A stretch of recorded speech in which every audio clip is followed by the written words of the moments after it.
As pessoas conhecem muito pouco dessa visão financeira.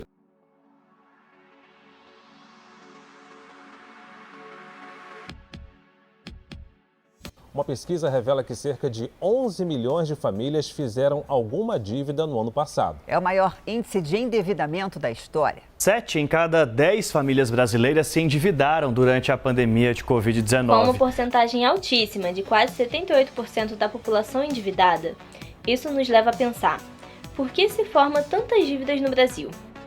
O consumismo é um grande fator para o endividamento, tendo em vista que ele é o consumo massivo, desenfreado e muitas vezes desnecessário de bens e serviços, principalmente para o desenvolvimento econômico e lucros das empresas, que por sua vez incentiva as pessoas a consumir cada vez mais. Outro fator que contribui são os meios de créditos fornecidos pelos bancos, como por exemplo o cartão de crédito, empréstimos, cheque especial, entre outros, que fazem o consumidor achar que tem mais poder de compra do que realmente tem, assim ajudando no endividamento. Só que 42% dessas famílias endividadas não consegue pagar a dívida, não vai conseguir quitar essa dívida sozinha. É realmente importante que tenha algum tipo de auxílio. Isso não sou eu quem estou dizendo, é o próprio PNUD, que fez lá entre as recomendações para o Brasil, uma de colocar um rito para que o governo estabeleça um passo a passo para que essas famílias possam sair dessa situação. É claro que eles destacam também outras possibilidades, como por exemplo a educação financeira, que poderia ser implementada nos colégios brasileiros, nas escolas. Nossas crianças e jovens poderiam ter um estudo e entender como pagar as próprias contas dentro da escola antes de sair de lá e acabar se endividando, né? A gente aprende muitas coisas no colégio, na faculdade, né? A gente aprende história, aprende geografia, aprende biologia, aprende química, né? Esses conhecimentos todos são importantíssimos para a nossa vida, porque nos faz entender o mundo, entender o contexto onde vivemos, né? Só que você usa isso na tua vida em etapas pontuais, em determinadas situações. Quando você fala de educação financeira, você usa todo dia, para tudo que você for fazer. Você vai comprar alguma coisa, você vai usar um raciocínio financeiro. Você vai sair de casa para passear, você vai ter que usar o teu planejamento financeiro. Você vai querer planejar a tua vida, a tua faculdade, você vai ter que ter um planejamento financeiro. Então, a educação financeira, ela é, no meu entender, essencial no nosso dia a dia, na nossa vida. Entender um pouco do conceito, como é que isso influencia a forma como você compra ou deixa de comprar alguma coisa. O dinheiro se valoriza, desvaloriza, o que é inflação, o que não é inflação. Isso tudo é educação financeira.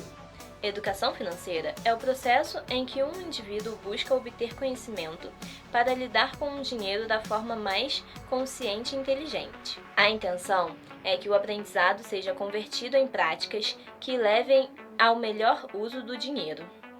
A educação financeira é essencial para ajudar a decidir como usar e aplicar o dinheiro, seja controlar as receitas e despesas pessoais ou de seu negócio. As pessoas conhecem muito pouco dessa visão financeira.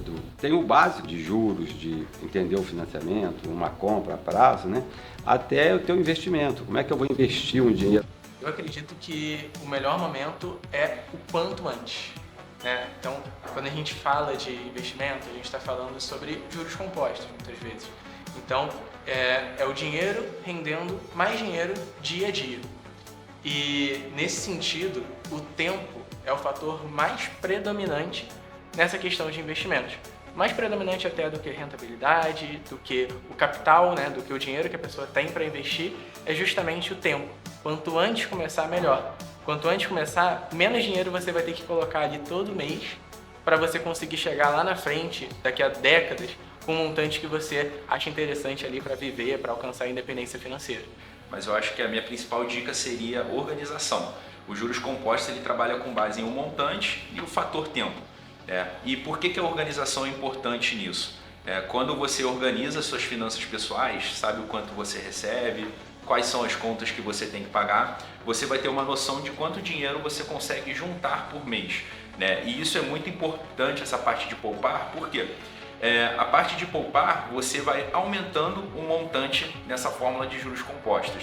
Então, eu acho que a minha principal dica ali para quem está começando a querer investir é organização para saber o quanto você pode poupar por mês e em seguida, eventualmente, procurar um profissional para ir te ajudando nessa montagem de carteira e a jornada da construção de patrimônio. Isso facilita a tua organização, facilita a tua vida e te dá competência para disputar o melhor mercado de trabalho. Eu acho que a minha dica vai também na questão de estudar. Assim, tem muito conteúdo gratuito na internet e estudar é o primeiro passo, né? Eu acho que, de qualquer maneira, a gente vê hoje mais jovens procurando saber sobre investimentos e isso é crucial, porque a gente precisa de investimento, a gente precisa de educação financeira para que eles consigam ter lá na frente uma condição de vida boa, para que consigam chegar na independência financeira.